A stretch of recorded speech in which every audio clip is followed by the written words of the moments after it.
Welcome to the News Hour.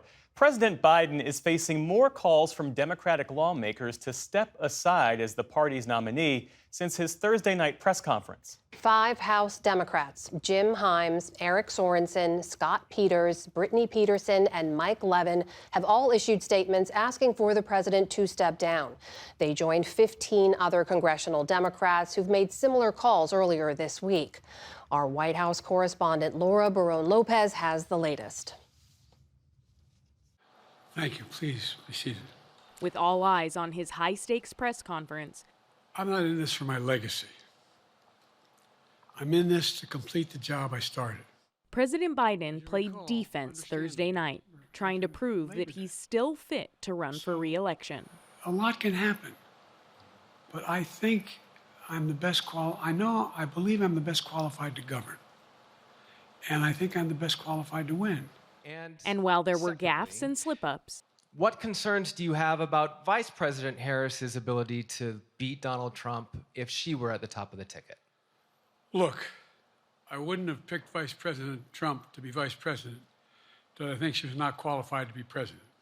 he gave detailed answers on foreign policy and national security. China has to understand that if they are supplying Russia with information and capacity, along with working with North Korea and others to help Russia in armament, that they're not going to benefit economically as a consequence of that. And went after Donald Trump on his plans for a second term. Do you think democracy intercedes based on Project 2025? Do you think he means what he says when he says he's going to do away with the civil service, eliminate the Department of Education? We've never been here before. And that's the other reason why you say, hand off to another generation. I've got to finish this job.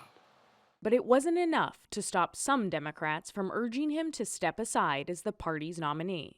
Immediately after the press conference, Connecticut Representative Jim Himes, the top Democrat on the House Intelligence Committee, issued a statement calling on Biden to step away from the presidential race and urged Democrats to act fast. This is not about one press conference, one debate, one speech. This is about the presidency of the United States. This needs to be resolved, in the next 5 to 7 days, because we just went 10 days where the story was not Donald Trump promising totalitarianism. It was, how is Joe Biden going to do in the big boy press conference?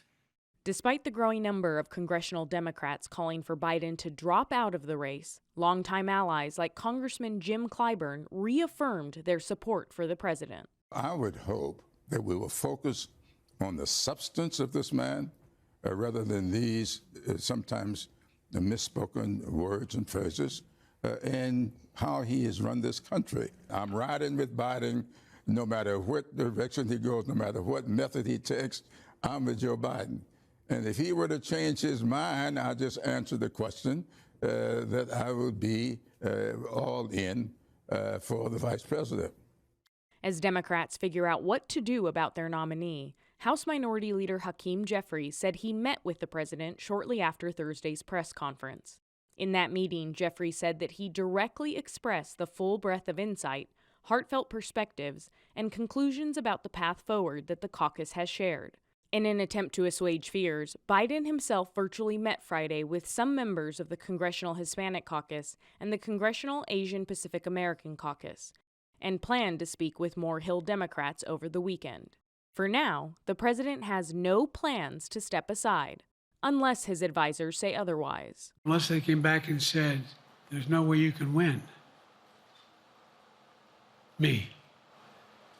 No one's saying that. No poll says that. There are other people who could beat Trump too, but it's awful start from scratch. And members of the president's inner circle, like former White House Chief of Staff Ron Klain, say yesterday's press conference are reason enough to end the freakout and unite behind Biden. Hitting the campaign trail today in the battleground state of Michigan, the president showed no signs of backing down. His next test, another news interview on Monday, and campaign stops next week. For the PBS News Hour, I'm Laura Barrón-López.